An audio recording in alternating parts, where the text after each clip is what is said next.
vai lá no meu Portugal is located on the western coast of the Iberian Peninsula. It has a population of just under 11 million, which makes it the 81st most populous country in the world. The population growth of Portugal is positive, however small.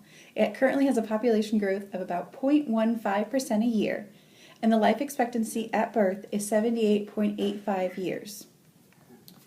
The current unemployment rate for Portugal is 15.7%, and 18% of the population lives below the poverty line.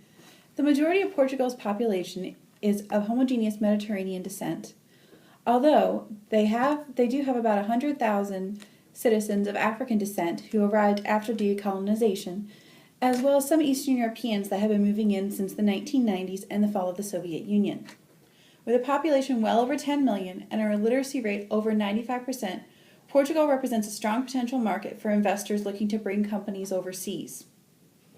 In addition, over half the population of Portugal has access to and uses the internet, with the search engine Google commanding an overwhelming 97.0% of the search engine market share and over 78% of Portuguese internet users using Facebook.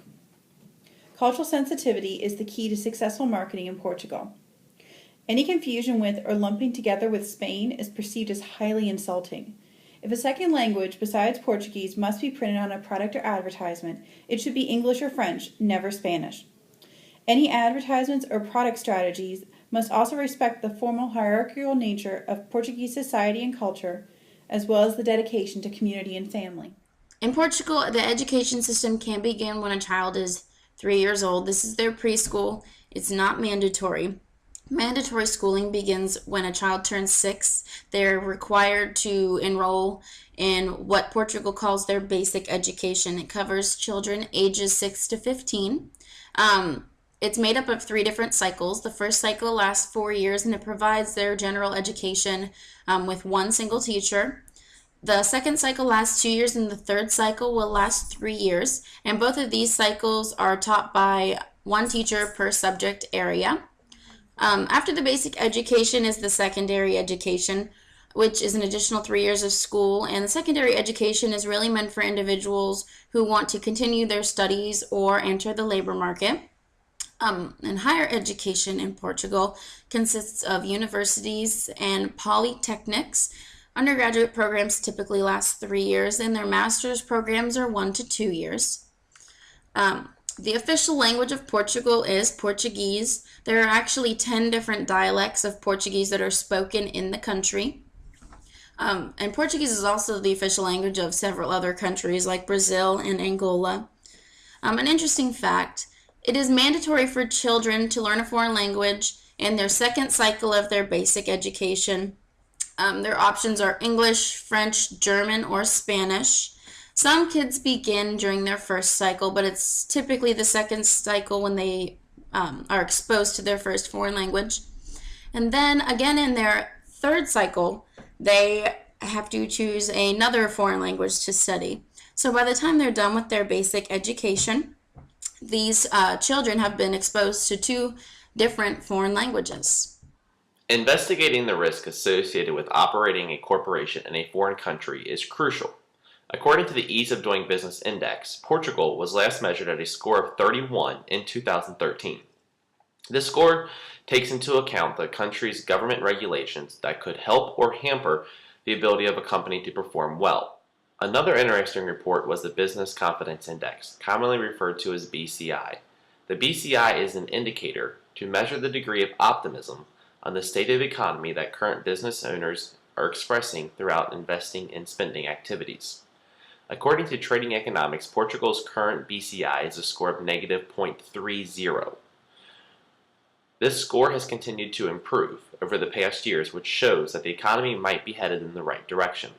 The record low BCI was in 2012, which was a score of negative 4.20. So it's clear to see that business owners are increasingly optimistic about the current state economy of Portugal. Portugal has tremendous amounts of infrastructure throughout the country, which would improve the ability of a company to produce and transport goods throughout the country. The government in Portugal has made it its prime focus to improve these transportational infrastructures throughout the country for the past years.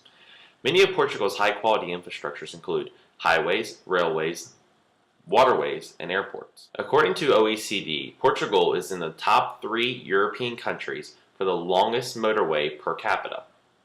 This is great news for a potential company planning on developing infrastructures in the country. As Portugal continues to improve the highway system, the ease of transporting goods will continue to improve. Portugal has 6 airports, 4 of which are on the mainland and 2 on the islands. The Airports Council International named one of 6 airports in Portugal as being one of the best 3 in European airports. Portugal has several international seaports. 5 of the 7 seaports in the mainland constantly receive international traffic. Portugal also connects major cities via railways, which have recently been used more by businesses throughout the country. The cargo activity has increased on the railway by 40% in the 2010 to 2011 time period. It's exciting for a potential business to see these great transportational infrastructure developments throughout Portugal. The advancements made will allow for a company to improve many aspects along its supply chain. Prior to investing in a foreign country, it's important to understand what type of taxing system that country has in place. Portugal states that corporate income tax is levied on the taxable worldwide profits of Portuguese resident companies. In 2013, Portugal decided to cut its corporate tax rate from 25% to 23% in an attempt to attract investments and to put an end to the current economic slump. The 23% tax rate is an attractive tax rate when compared to the current corporate tax rates of the United States. Businesses that are headquartered in Portugal would be able to benefit from a decent tax rate, which on current plans could continue to decrease over time. Because of the strength of the euro, the tax breaks and decreasing tax rate, and the unexpectedness of supply chain problems, we believe that companies looking to expand internationally should seriously consider Portugal for foreign investment opportunities.